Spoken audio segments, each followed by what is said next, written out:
Wow. Little kid growing up, only child, and people say that I was spoiled, but I was spoiled. I was the only one who had to do the dishes and the only one who had to mow the lawn. I got all the attention, the only one who got beatings, you know.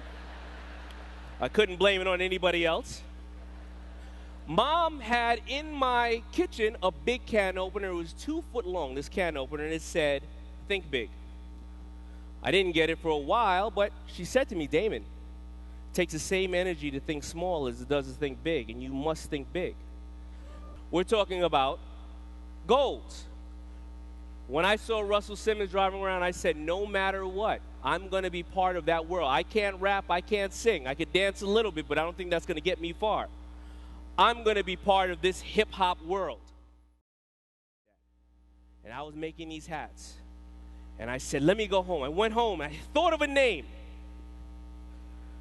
I said, I got to think of a name who's going to be proud and worship the customer, because the customer's first. All right, I thought of the name. I put it on my shirt and I put it on my hat. And I walked out that day proud with a brand new name that was going to change the world, and the name was FUBU. By us, for us. I'm walking down the block, and a girl that I used to date, her brother, her gay brother, came up to me and gave me the sloppiest, wettest kiss on my cheek. And said to me, "Daymond, I always knew that about you." And I said, "What the hell are you talking about?" "Oh, boo-foo. Down south, boo-foo me, I don't want to tell you what it meant. But it definitely wasn't by us, for us." So, I quickly went back and changed the name, as well as changed my phone number, because he kept calling me the rest of the night. And I changed the name to FUBU. All right, now it's time to monetize this situation, and how are we going to do that? We need a spokesperson. We saw that Nike had Michael Jordan, and we need a spokesperson. So the person I knew was LL, and I knew LL knew a lot of people. LL wasn't the most fashionable guy, but he also was a star, but I knew that he could hook me up with Russell Simmons and everybody else. So I go to his house. I say, "L, I really need this. I need to know how to get Russell Simmons or Andre Harrell or one of these guys, to Albie Shore, somebody to be my spokesperson." And he said, "Listen, I don't want to do my LL imitation," but he said, "Hey, baby, you know what I'm saying? What you need to do is you need to stalk him. You need to not let him breathe. You know, show up at his door every single day and do whatever you got to do, and no matter what, not let him out of your sights till you push your will on theirs and overcome their resistance." I said, "All right, well, how do I find him?" "Well, I don't know. You got to go out there and find him. I can't tell you. I can't give you their addresses." So went home, I thought about it, and I said, "Well, why don't I just stalk LL?" So I went to his house the next day, and I set up camp on his lawn the next day. Me and my friends. I took his advice, right?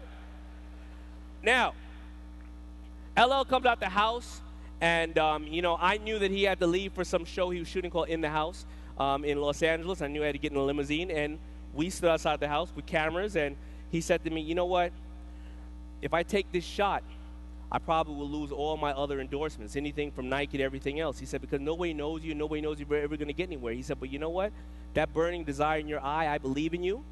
I'm going to take the shot. And if anything happens, you take care of me, and we become, you know, we'll do this together." And I said, "I promise I will." And I took that shot. Now, that started it all for me. Again, every single goal ignited me to another goal. Now, what did I do? I did my homework. I knew where all the stores were that bought hip-hop type of apparel in the country. There was a trade show that happened in Vegas twice a year, and it's called the Magic Show, and I sent a picture of LL in my hat to all the stores and said, "We're going to be at the Magic Show." Now, I had no way to get out to the Magic Show and no money to get into the Magic Show. We wrote $300,000 worth of orders. in Vegas, 5 miles away, and they said it couldn't be done. $300,000. I'm on the plane, counting the $300,000. Wow. Then it hit me. I got to make this crap. I don't have $300,000. Oh, my God. And now if I don't make it, the stores will never believe in me again, and all the work we've done will be over. I got back to New York. I said, no problem, I'll go get a small business loan. They give those out all day. They just hand those out like lollipops. Here you go. 5 banks turned me down. Now, remember, my second point is H, do your homework. I did not do my homework. 10 banks turned me down. 20 banks turned me down.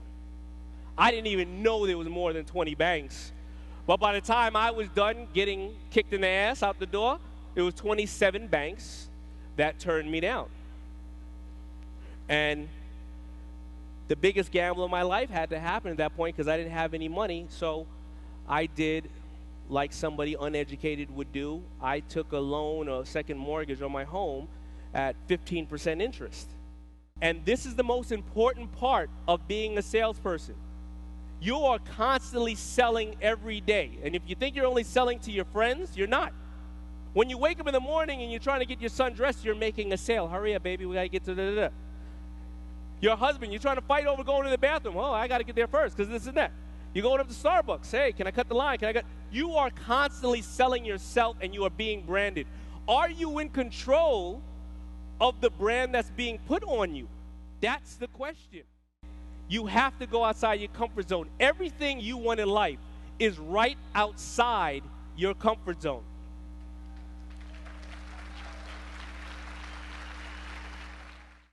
If you do it for money, you will always fail. Money is a very elusive object. Money is a great servant, but a horrible master. You must do it because you love it. Now, we have to think, what are you saying to people? They already need energy. It's the bloodline to our country, to our world. And you're saying to them, I can gain you income through energy? And you're giving it to them and they're saving money and you're making money? The hardest thing about business is finding a product, first of all, and finding a customer who needs it. There's already a product here and everybody needs it. I don't understand. R, remember that you are the brand. Remember that. You are the brand before anything else. People are investing in you, and you have to be excited about what you're doing.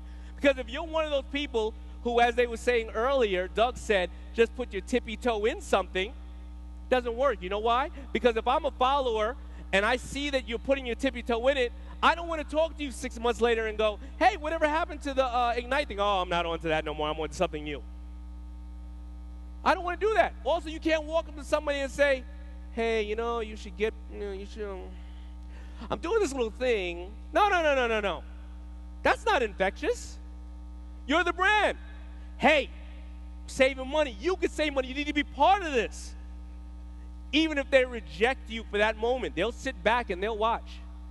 And they keep seeing that excitement, and they start to go, they'll find excuses. Oh, man, I was so busy that last time. I didn't know what to do. Oh, you still doing that? You have to keep going. You have to keep going.